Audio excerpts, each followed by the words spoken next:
name, well, not just wrong, but the wrong last name the first time. But that was kind of his fault. Right, Mark? Was it your fault? Or my fault? It was my fault. It was his mother's fault, actually. Yeah, so what I had asked him is what was his last name, but what he told me was his mother's last name. So I was introducing him, I think even a couple shows with his mother's last name, and so I have to apologize for that. And it's Claver, right? Yeah. Okay, just checking. So I've had a day of a lot of ADHD moments today. So I need to make sure that I am saying correct names. And I would like you to give a huge round of applause for Mark Claver. Thank you.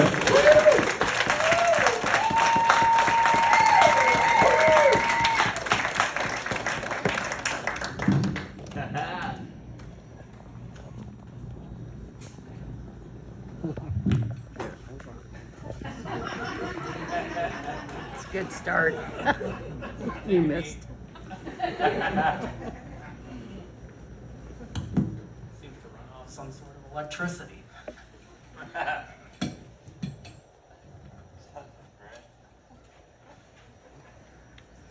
The Blues Brother.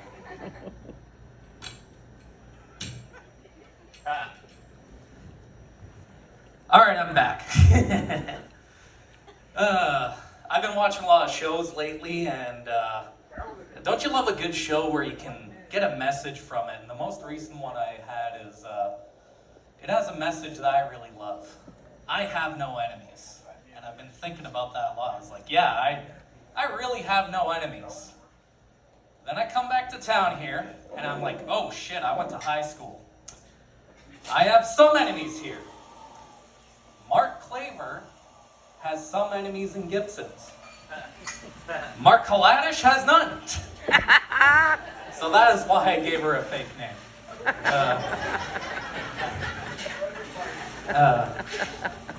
You may be asking why I have sunglasses inside, and it's due to a medical condition, actually. It's one I've made up, much like everything in my life, I make everything up.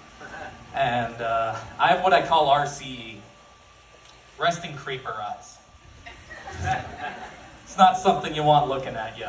You don't want eye contact, you don't want nothing. It's great though, because I can barely see you guys. I start to think this audience is a little more famous than it really is. Like, there's a gentleman in the back there with a handsome mustache, and I'm like, yo, Tom Selleck came to my show? Yeah, I gotta give Magnum PI a good performance. But resting creeper eyes is probably the worst one, you know? There's other types of resting eyes, and I think the one most people would want over, I'm gonna take a little survey here. Would you rather someone have resting creeper eyes and look at you, or resting serial killer eyes? It's a tough call. Yeah, I have no enemies, but I'm gonna make some tonight. So last time I was here, I got a little ticked off. I really did, because something happened to me that I didn't think anyone had the gall to do. There were a bunch of teachers in this front row. Are there any teachers back? Hey, class is in session. Hands up. I'm waiting. 1, 2, 3, 4. I'm about to make some enemies. Last time, the teachers had the gall to educate me after I've left the education system. Did you get a raise? Are you able to, do you get bonuses for street knowledge now? What's going on? And I do love what they educated me on though, which pisses me off even more, because even though they did the wrong thing, they did the right thing. They taught me something I wanted to know. And that was what they call the single mothers of Gibsons. The SMOGs. Oh, yeah. Now, when I first heard that, though, I didn't realize that was an acronym. You know what I thought is the first time I heard that, I was like, SMOGs, that's an astute observation. There are a lot of single mothers that smoke. So, got a little angry at that, but it's nice that you're all here. Anyone teach at Gibson's Elementary? Here, let me get my creeper eyes out. Anyone? Ah, damn it. Does Mr. Sullivan still teach? Anyone know? Mr. Sullivan. Good. Yes, My he favorite. does. You know what he did? He did something no teacher I've ever seen does. He got kids hyped about crap that didn't matter. There was this thing called the receipt race when I was growing up. Anyone else remember this? Yeah. What it was, hey, bring your receipts in from the grocery store and we're going to see who brings in the most receipts, who can bring them in. And there's a great educational property to this that I think all schools should have. It teaches you to save receipts for your taxes. It's great. But how do you get kids hyped to bring in a little piece of paper that doesn't matter? Well, I'll tell you how, and this is how you're all going to make your classes more interesting. Teachers who can't get the kids' attention, this is for you. Sorry, I think I fucked the mic up. But this is for you. What you're going to do is you're going to go on YouTube, you're going to look up a compilation.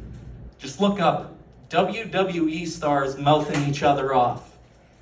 And then here's the important part for the female teachers. You're going to look at these greased up, buff, oiled men, and you're going to keep your hands out of your pants, and you're going to listen to what they're saying. Don't objectify these men. They have better freaking thesauruses in their mind than all of us put together. But yeah, that's my little tip for the teachers there. I do miss some things about school. Do you guys still give out bullshit assignments at the beginning of the year? Like, be real with me. Because I can name 3 of them right now y'all probably give from grade 1 to 7. Here, let's list them off. The water cycle, just draw it in and label it. Next one, here's a map of the earth. Draw in the provinces and, color it. And here's a map of Canada. Draw it in and color it. Y'all give that same shit every year. It really pisses me off, to be honest. Like, the only busy work I never hated at the beginning of the year is, I hate this assignment. It's worth nothing, and they still have the gall to pretend like, you cheated on it. Because I cheated on every paper I ever wrote. I just watch a movie and then say, yeah, this is my short story. So, this paper you ask for every year, what did you do over the summer? Why do you care what a kid did? It's got to be the most boring story you ever read. They didn't go on a yacht. They didn't, save money by investing in a house. No, they just went to the park with their friends. So I always spiced it up by whatever movie I watched, I would just, yeah, that's what I did. I remember one summer, I came in, Mr. Sullivan is my teacher, and, just some average stuff happened. Me and my friends, me and a friend named, I think his name was Pony Boy, accidentally murdered somebody. Yeah, and then we went to some church up in Seychelles and hid there, and then some field trip came there and the church burnt down. And I remember my teacher calling me out on it. He's like, sorry, there was a field trip in the summer? I'm like, well, yeah, it was, summer school kids. They get a field trip too. And then he just hands me the book. He's like, oh, here's a homework assignment. I'm like, oh, is this just like the movie? He's like, I got you, bitch. I should give you a 0 for this assignment that doesn't matter. Like, why would you lie about your summer? I'm like, you want to know why I lied about my summer? Because here's what happened. I sat inside, played Nintendo with my friend for a month. Then he moved 20 minutes away. So I sat inside, played Nintendo alone, and cried a bit. Is that an interesting summer? Or do you prefer The Outsiders? He thankfully preferred The Outsiders. So I've been talking a lot of crap about, I don't have friends who are a girl. I don't know if you guys know this. I graduated from high school. I kind of grew up. I don't go around saying, oh yeah, that's my friend. She's a girl. No, I have girlfriends, Gets me a bitch slap here and there from when I'm trying to date somebody. But yeah, I have girlfriends. Me and the girlfriends hit the town and go shopping. And I've been thinking about more and more. I've been growing up a lot. I'm like, well, I don't hang out with the boys anymore. You know, the boys. I have boyfriends! Yeah. I have more boyfriends than every girl in this room, and y'all are jealous and you just don't want to say it. What else? Been taking a lot of Ubers. I hate this town not having Ubers. It sucks. It really sucks. You ever take the bus after a ferry? It's the most humiliating bus ride of your life. I took one yesterday, 11 o'clock. I'm like, it's Friday. We're gonna hit every stop and pick up drunk teens. And at some point I'd be like, is it illegal to hit a drunk teen? Like, at some point, we gotta just say, like, come on, a teenager needs a hit in the face. We're not gonna lie. Like, over at Gibson's Elementary, they used to have a tetherball. I don't know if they still do, but every 3 weeks, they'd have to get a new ball because a bunch of drunk teens would put fireworks on it and then just fucking hurl the thing as fast as it could until it blew up. And I know this because I may have been the guy responsible for that. Just ridiculous. We gotta start letting people hit teenagers. I actually went on the bus.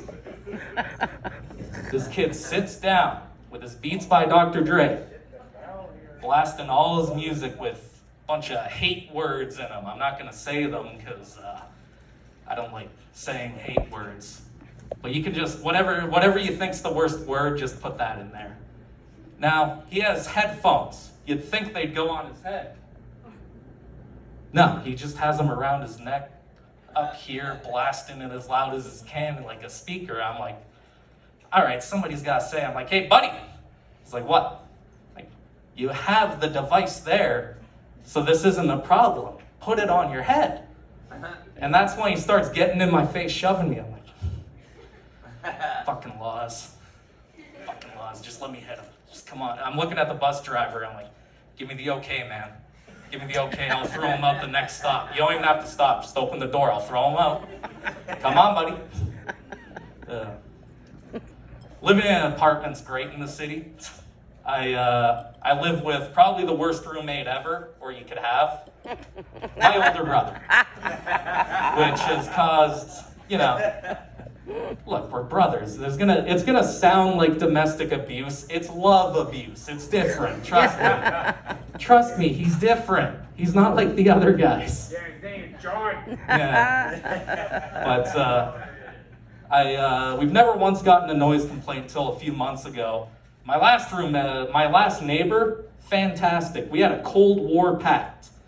Little pact of noise, because, yeah, he'd hear what sounds like domestic abuse at 7 o'clock at night when really we're just Charlie horsing each other for fun, and then drinking, and then Charlie horsing each other again. It's a vicious cycle of infinity. But he would have some loud fucking sex. And I'm not one to ruin a good time. Like, I'd never walk up to you like, hey, you can have sex, but you're not allowed to have a good fucking time. No one's that. Actually, there are a lot of people that evil. So I'm going to take a moral high ground here and say I'm a good person for that. You got bigger, John. But my current neighbor is awful, aside from the two above me. The two above me are great. They're old Dutch women. They're the security system of the building. Nothing gets past them. They don't do anything. They just sit there and watch, waiting, with their cameras ready to catch anything. I've never felt safer in a neighborhood. That's their job. And they don't even get paid. Just a moment of silence for the great Dutch women defending neighborhoods across the world, especially in Chilliwack. But my current one, first interaction with them sucked. I open and close the door like an asshole. I just open and walk away. Throw it as hard as I can, walk away like I matter where I'm going. Like, I don't even have time to close this. Let it do itself. The door is not worthy of my touch. But, he comes up to me one day. He's like, hey, can you close the door a little quieter when it's nighttime? I'm like, all right, that's reasonable. The next time I talk to this guy, not so nice. I work night shifts, get home at 11, shower. I also work construction. I don't know if you've ever dated somebody working in construction. They get a little bit dirty. Just a little bit. My arms look like I've been a chimney sweep all day, and my face looks like it's been baked like a raisin. Couldn't think of anything else baked. Okay, a potato chip.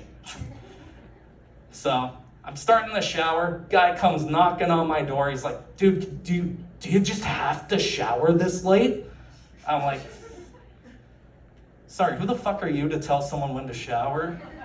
He's looking at me, he's like, do you just have to? I'm like, you got a girlfriend in the apartment next to me? It's like, yeah, go get her. I'm not talking to you till you go get her. And I closed the door on him. So I'm waiting for my shower to warm up, getting my pre-shower steam. You know, you're sitting there with it hot and you're like, yeah, I just need a steam before I shower, just to set the atmosphere. So he comes back to the door with her, and I'm like, oh, great, okay. I look her dead in the eye, I'm like, look at me. Look how dirty I am. If he comes home that dirty, are you letting him sleep in your bed or your couch? She's like, no. Thank you. And then he asks another stupid question. He was like, well, can you like shower quieter? I'm like, shower quieter? I don't sing, dance, or prance in the motherfucker. How do you want me to shower quieter? You want me to dodge the water? Because I'll do it. It's impossible. And he got mad and went away. I'm waiting for him because every time he looks at me, he's looking like he's ready to fight. And I'm always wearing steel toes, and he's in his Crocs and socks. I'm like, we're not the same. One of us is getting a hard kick here, and the other one's just going down. Gotta love it though. Neighbors are great. My old neighbor was great too, because he'd just give me free stuff, like, you know. I got nothing else, man. You got it, Mark. You got 17. Thank you for having me, as always. Yeah. I will tip my glasses to you and put my creeper eyes away.